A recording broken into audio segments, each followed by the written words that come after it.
Hello my dear learners and welcome back to my channel.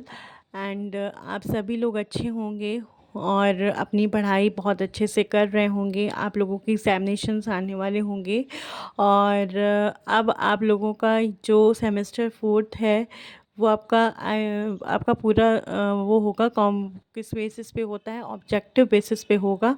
तो आप लोगों को ऑब्जेक्टिव बेसिस पे मैं कुछ टॉपिक्स डेली डाल दूँगी और मिक्स टॉपिक्स सारे डालूँगी और उसके सारे एमसीक्यूज़ जितने मैंने प्रिपेयर किए थे वो सारे एमसीक्यूज़ भी मैं इस पे डालूँगी। तो MCQs on IPR. IPR means intellectual property rights, और इंटेलेक्चुअल प्रॉपर्टी राइट्स से जितने भी कॉम्प्लेक्स टाइप के एमसीक्यूज़ आपके बन सकते हैं वो ये सारे हैं, और आप लोग स्टडी कर लीजिएगा। अगर थोड़ा सा हार्ड पेपर आता है तो ये इस तरह के क्वेश्चंस आपको देखने को उसमें मिल सकते हैं। जैसे पहला क्वेश्चन है आपका, what is the primary reason that intellectual capital is considered critical for the success of an organisation. Primary reason क्या होता है कि इंटेलेक्चुअल कैपिटल जो होती है वो आपकी ऑर्गेनाइजेशन को सक्सेसफुल बनाती है। तो इसका आंसर होगा it provides a competitive advantage to the organisation, क्योंकि वो कॉम्पिटिटिव एडवांटेज प्रोवाइड करती है किसी भी ऑर्गेनाइजेशन को। नेक्स्ट क्वेश्चन है, विच one of the following is incorrect in context of trademark. जब भी आप एमसीक्यूज क्वेश्चंस को अटेम्प्ट करते हैं तो उसमें ये वर्ड ज़रूर देख लिया करिए कि इनकरेक्ट कह रहा है या क्या करेक्ट है, करेक्ट पूछ रहा है या इनकरेक्ट पूछ रहा है। तो इससे रिलेटेड ये एमसीक्यूज़ है। Which of the following is incorrect in context of trademark के कॉन्टेक्स्ट में क्या इनकरेक्ट है, तो ये है registration of a trademark is mandatory in India. ये आपका इनकरेक्ट स्टेटमेंट है। नेक्स्ट आता है, विच one of the following is not included in term work under copyright act 1957 layout design of integrated circuit. ये आपका आंसर है।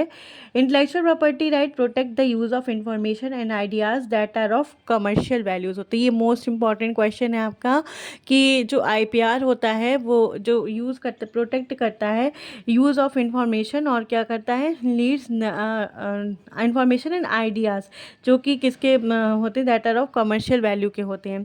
The first offence for infringement of copyright can be for a maximum of imprisonment for a term of 3 years and a fine of 2 lakhs। ठीक है, आपका जब infringement कर लेता है कॉपीराइट्स का उसको क्या होता है, मैक्सिमम इम्प्रिजनमेंट मतलब जेल पे रखते हैं कितने साल के लिए, 3 साल के लिए, और फाइन लगता है उसमें आपका 2 लाख रुपीज़ का फाइन लगता है। ये भी इंपॉर्टेंट क्वेश्चन है, आपका आ सकता है।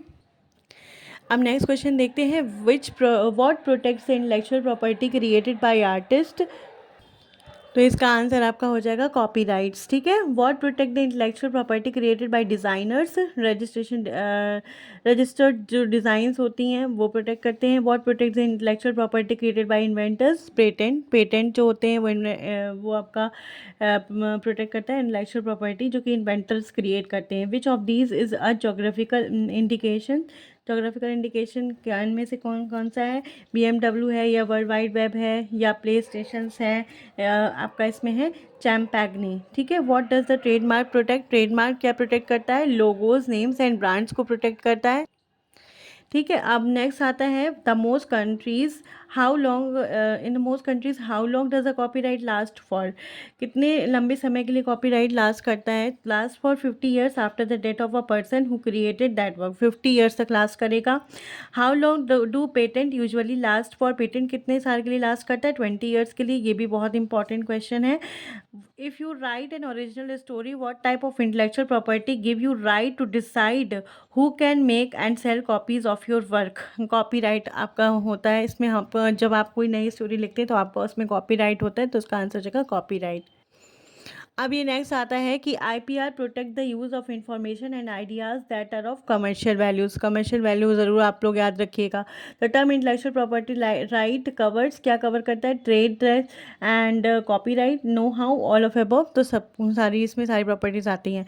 The following can not be exploited by assigning और by licensing the rights to others trademark. Next the following can be patented. ये सब कुछ पेटेंट किया जा सकता है, machine, process, composition of matter, all. The quid pro क्यो, क्यो स्टैंड्स फॉर। ये जो टर्म है क्विड प्रो क्यो, क्यो ये किसके लिए स्टैंड करता है, monopoly granted for the term patent. Trademark क्या है, इज रिप्रेजेंटेड ग्राफिकली रिप्रेजेंट तो trademark is represented graphically and is capable of distributing the goods and services of one person from those to others. And C आपका जगह मे include the shapes of goods and combination of the colours and all, ये सब सारा उसमें answer हो जाएगा all of above. Trademark बताता है symbol of Maharaja air India is, आपका क्वेश्चन पूछा जा सकता है जैसे सिंबल आपका महाराजा एयर इंडिया का है तो उसको हम क्या कहते हैं, ये एक प्रकार का क्या है, ट्रेडमार्क है, ठीक है।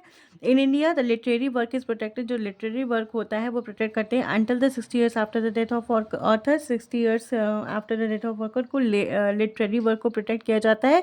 लेकिन जो कॉपीराइट होता है वो 50 years of after the death of person होता है। नेक्स्ट आता है design does not include the mode और प्रिंसिपल ऑफ कंस्ट्रक्शन, इंक्लूड नहीं करती। एक आपका जोग्राफिकल इंडिकेशन से क्वेश्चन ज़रूर आता है जैसे which one of the following included in the geographical indication of goods, all of above, ये सब कुछ आएगा। Hand craft, food stuff, manufactured and all of above आ जाएगा। In most countries how does the copyright last for, कितने most countries में कितने दिन के लिए कॉपीराइट लास्ट करता है, 50 ईयर्स आफ्टर दैट, 50 ईयर्स याद रखिएगा। और लिटरेरी वर्क जो होता है वो 60 ईयर्स का होता है। Patent is a form of both, आपका B and C, B and C यानी कि आपका आ जाएगा इंटेलेक्चुअल प्रॉपर्टीज़ एंड आपका इंडस्ट्रियल प्रॉपर्टीज़। पेटेंट क्या प्रोटेक्ट करता है, न्यू इन्वेंशंस को प्रोटेक्ट करता है। इन्वेंशंस मतलब क्या होता है, न्यू प्रोडक्ट और process having the inventive steps and capable of industrial applications. Patent right is both A and B, patent right क्या ए एंड सी, आपका पेटेंट राइट क्या है, exclusive right and property right होता है। Prior art includes all, prior publication, prior use and prior knowledge सब इसमें आते हैं। आईपीसी मतलब क्या होता है, IPC means international patent classification होता है। The general agreement on the tariffs and trade comes into force on 1 January 1948। Next question आता है the IMF also known as a fund was conceived at UN conference in dash United State in July 1944 Bretton Woods New Hampshire, इसका answer ये हो जाएगा। Next अब ये कुछ आपके कॉम्प्लेक्स टाइप के क्वेश्चंस है, दो इतने बड़े क्वेश्चंस आपके आएंगे तो नहीं, अगर आपका मान लीजिए लास्ट में 3-4 क्वेश्चंस इससे ज़रूर से ज़रूर फंसते हैं IPR से, और आपके अगर कॉम्प्लेक्स बनाया तो इस टाइप के क्वेश्चंस वो बना सकते हैं। जैसे agreement on the trade related aspect of intellectual property rights, trade related aspect of intellectual property rights, इसको हम ट्रिप्स कहते हैं, इसका फुल फॉर्म भी पूछा जा सकता है आपके क्वेश्चंस में। And trips is an international agreement that for World Trade Organization countries, इस मतलब कहते हैं sets the minimum standard for intellectual property protection, ये minimum standards को set करता है protect करने के लिए intellectual property को। Anti Counterfeiting Trade Agreement ACTA was adopted in 2011. ACTA is a multilateral trade agreement that dash counterfeiting, generic medicines and online copyright infringement regulate करता है, ठीक है, रेगुलेट करता है। नेक्स्ट आता है Berne conventions for the protection of literary and artistic works written in 1886। The Berne convention was the first major multilateral convention on copyright law dash became the party of this treaty in 1989 the United States, ठीक है। The Paris convention for protection of industrial property 1883। The Paris convention applies to trademark, unfair competition and patents के लिए apply किया जाता है, आपका Paris convention आ जाएगा। Next आता है general agreement on tariffs and trade, GATT is a legal agreement between many countries whose overall purpose was to promote international trade by reducing और eliminating the trade barriers such as the tariffs और the quotas हो गया। Next आता है who is not a type of intellectual property, क्या नहीं है इनमें से, ट्रेड है आपका, ट्रेड सीक्रेट्स हैं, ट्रेड मार्क है, होम लोन्स नहीं है, कॉपीराइट है, तो आप लोग कट कर लिख देंगे होम लोन्स का नहीं है। अब जैसे इसमें से कुछ इंपॉर्टेंट क्वेश्चन है, छोटे छोटे क्वेश्चंस में ज़रूर आएंगे, इनमें से ही फंसेगा पेपर। नेक्स्ट जितने भी IPR के क्वेश्चंस हैं इन्हीं में से ही कोई क्वेश्चन आएगा। In which article is intellectual property right outlined, किस आर्टिकल में आउटलाइन किया गया है, आर्टिकल नंबर 27 पे आउटलाइन किया गया। How long does intellectual property last, कितने दिन के लिए इंटेलेक्चुअल प्रॉपर्टी लास्ट करती है, 70 ईयर्स के लिए लास्ट करती है। Which of the following can you copyright, आप क्या कॉपीराइट कर सकते हो, लिटरेरी वर्क को कॉपीराइट कर सकते हो। Which of the following identifies as a trademark, name, symbol and logo identify करते हैं, ट्रेडमार्क में आता है। Which is a negative aspect of trademark, कौन सा नेगेटिव एस्पेक्ट है, consumers are able to identify the product quickly, monopoly power, brand extension distinguishes duplicate, brand extension है इसका आंसर।